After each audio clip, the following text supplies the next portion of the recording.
सर्वांचं पुन्हा एकदा टर्निंग पॉईंट्स ऑनलाईन एज्युकेशन प्लॅटफॉर्मवर हार्दिक स्वागत आहे. बघा, भारताचा भूगोल असो की महाराष्ट्राचा भूगोल असो, त्या अंतर्गत जे काही प्रश्न आहेत किंवा जे आहेत त्याचे सर्व प्रश्न आपण PYQ स्वरूपात या परीक्षेत आपण पाहत आहोत. ओके, या व्हिडिओमध्ये पाहत आहोत. तुम्हाला सर्व परीक्षेसाठी हे जे ऑनलाईन प्रश्न आहेत ते अतिशय उपयुक्त आहेत. भले MPC असू द्या, TCS असू द्या किंवा कुठलेही सरळ शिवाय किंवा कुठलेही असू द्या, त्या अंतर्गत आपण पूर्ण भूगोल पाहत आहोत. आजच्या ह्याच्यामध्ये अक्षांश व रेखांश पाहत आहोत. सर्वप्रथम अक्षांश व रेखांश हे तुम्हाला माहिती असेल अशा अपेक्षा करून हे व्हिडिओ बनवत आहोत. तर एक लक्षात घ्या, ही आपली पृथ्वी आहे, बरोबर. पृथ्वीवर जी काल्पनिक रेषा आहेत आडव्या, त्याला अक्षांश म्हटलं जातं. आणि जे काही उभ्या रेषा आहेत किंवा जे बनवलेलं आहे त्याला रेखांश म्हटलं जातं. ओके, वरून आडव्या रेषा लक्षात ठेवा. बस एवढं लक्षात ठेवलं तर विषय संपत आहे.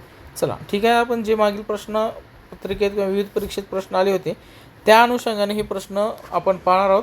व्हिडिओ आपले 15 ते 20 मिनटाची किंवा 10 ते 15 मिनटाचा असेल. ओके, तर बघा, कर्कवृत्त खालीलपैकी कोणत्या राज्यातून जाते? तर कर्कवृत्त हे गुजरात आणि मिझोराम राज्यातून जाते. कर्कवृत्त हे केवळ याच दोन राज्यातून जात नाही, तर आता तुमच्यासाठी प्रश्न आहे, गुगल सर्च करायचं एकूण किती राज्यातून कर्कवृत्त जातं. आता हा प्रश्न होता बहुपर्यायी जिल्हा सत्र न्यायालयामध्ये. ओके, परंतु ज्या राज्यातून ते जाते त्याचं शॉर्ट ट्रिक पण आपण ह्याच्यावर देऊ. परंतु आजचा तुमचा पहिलाच प्रश्न आहे की किती राज्यातून जातं, किती म्हणजे ते राज्य कोणते हे नोट करा आणि कायमस्वरूपी ठेवा. हे रिपीटेड प्रश्न आहे खूप वेळेस. ठीक आहे, खालीलपैकी कोणते मानक रेखावृत्त हे भारताच्या उत्तर प्रदेशातील मिर्झापूरमधून जाते? तर 80 अंश 32 मिनिटे उत्तर नॉर्थ अशा प्रकारे ते उत्तर प्रदेशातील मिर्झापूरमध्ये जाते. कर्कवृत्त म्हणजेच 23 अंश 30 मिनिटे उत्तर अक्षांश हे भारतातील किती राज्यामधून जाते? तर हे प्रश्नच तुम्हाला वरच विचारला होता, 8 राज्यातून. ओके, तर त्यानंतरचा प्रश्न आहे आपला, भारतीय मुख्य भूमीच्या रेखांशाची व्याप्ती किती आहे? तर ते अक्षांश जे आहे, रेखांश आपल्या भारताचं किती आहे? तर 68 अंश 7 मिनिटे ते 97 अंश 25 मिनिटे पूर्व अशा प्रकारचे भारताची रेखांशाची व्याप्ती आहे. भारतीय मुख्य भूभागाच्या अक्षांशाची व्याप्ती किती आहे?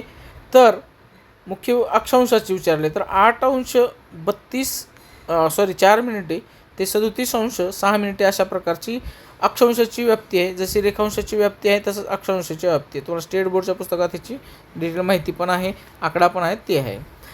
खालीलपैकी कोणता पर्याय भारतीय प्रमाण रेखावृत्त अचूकपणे दर्शवतो? तर ते 82 अंश 30 मिनिटे हे जी पूर्व आहे ते भारतीय प्रमाण वेळ आहे.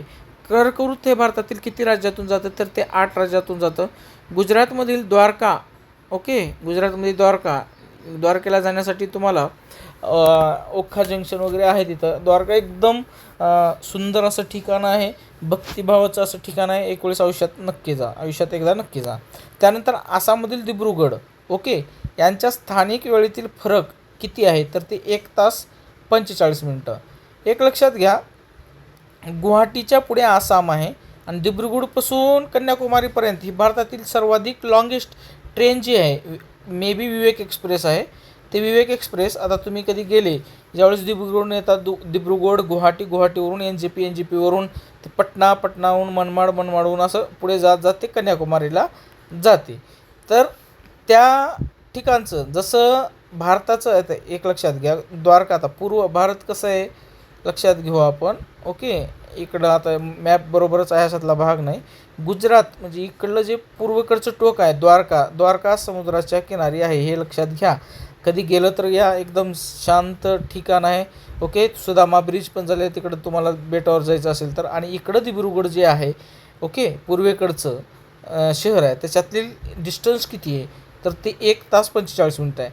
एक लक्षात घ्या, पूर्वेकडे पहाट जी आहे ती खूप लवकर होत असते आणि जी रात्र आहे ती खूप लवकर होते. ही एक लक्षात घ्या, पहाट लवकर म्हणजे सूर्य लवकर उगवतो आणि रात्र बी आहे ती लवकरच होते त्यात, बरोबर. त्याच्यामुळे तिकडले लोक एकदम हेल्दी, सकाळी उठणं करणं ह्या सगळ्या गोष्टी तिथं आहेतच. ओके, तर अशा प्रकारे फरक ते डिस्टन्स विचारलेलं परीक्षेच्या दृष्टीनं.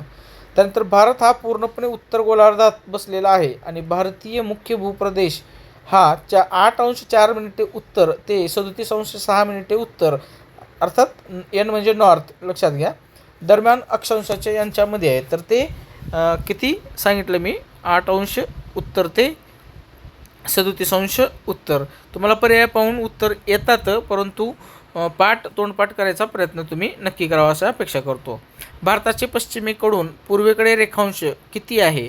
ओके, म्हणजे हे बघा, कुठून पश्चिमेकडून पूर्वेकडे इकडं ते ह्या साईडला भारताचा जो मॅप आहे त्या हिशोबानं पूर्वेकडून पश्चिमेकडे इकडून इकडं, ठीक आहे. तर 68 अंश 7 मिनिटे पूर्व ते 97 अंश 25 मिनिटे पूर्व रेखांश या दरम्यानचं आहे. भारताचे मानक याम उत्तर ही जी आहे हे चुकलेलं आहे. ही जी टाईम झोन आहे त्या संदर्भात आहे.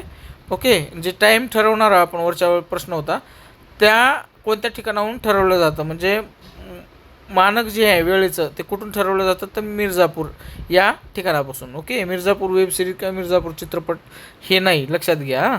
त्यानंतर गुजरात ते अरुणाचल प्रदेशपर्यंतचे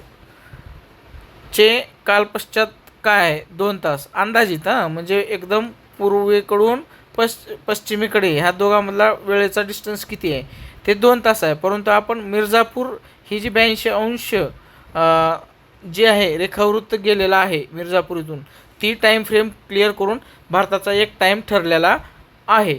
ॲक्च्युली तसं विचार केलं तर 1 तास 45 मिनिटं आहे. साधारणपणे 2 तासाचा फरक पूर्वेकडून पश्चिमेकडच्या या 2 टोकामधील फरक आहे. पुढीलपैकी कोणती रेषा ही भारताच्या मध्यभागातून जाते? तर ते कर्कवृत्त जे आहे ते भारताच्या मध्यभागातून जाते आणि ती 8 जे आहेत 8 राज्यातून जात असते. खंड आणि महासागर या संदर्भातला प्रकरण 8 आहे भारताच्या भूगोलामधला, ते बघू.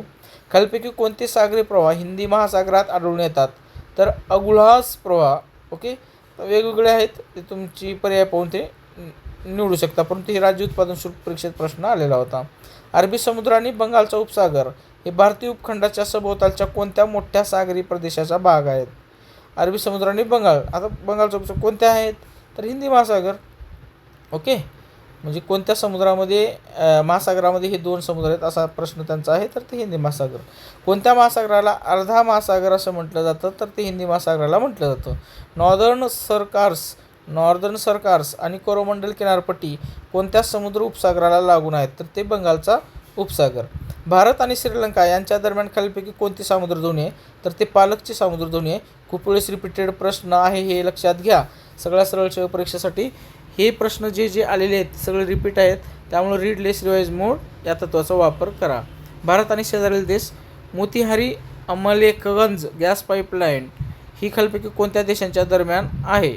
तर ते भारत आणि नेपाळ या 2 देशांच्या दरम्यान आहे. भूतानमध्ये कोणत्या प्रकारचे शासन अंमलात आणले जाते?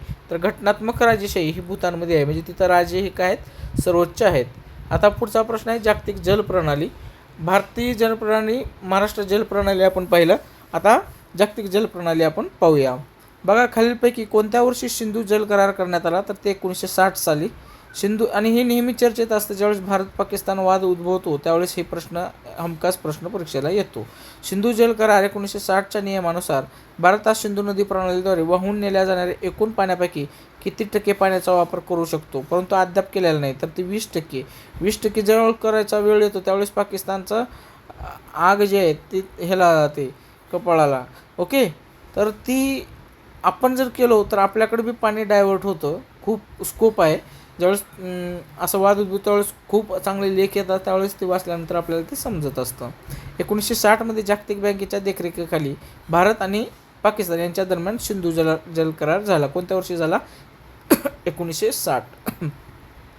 खनिज व ऊर्जा संसाधने याविषयी पाहू. हा जो भाग आहे खनिज व ऊर्जा संसाधने याविषयी आपण पुढच्या व्हिडिओमध्ये पाहू. आपले व्हिडिओ छोटे असतात, तुमचं कॉन्सन्ट्रेशन राहील आणि अशा प्रकारे आपण PYQ जे आहेत सगळे GKचे कव्हर करणार आहोत. व्हिडिओ आवडला तर नक्की शेअर करा, सबस्क्राईब करायला विसरू नका. Thanks for watching this video.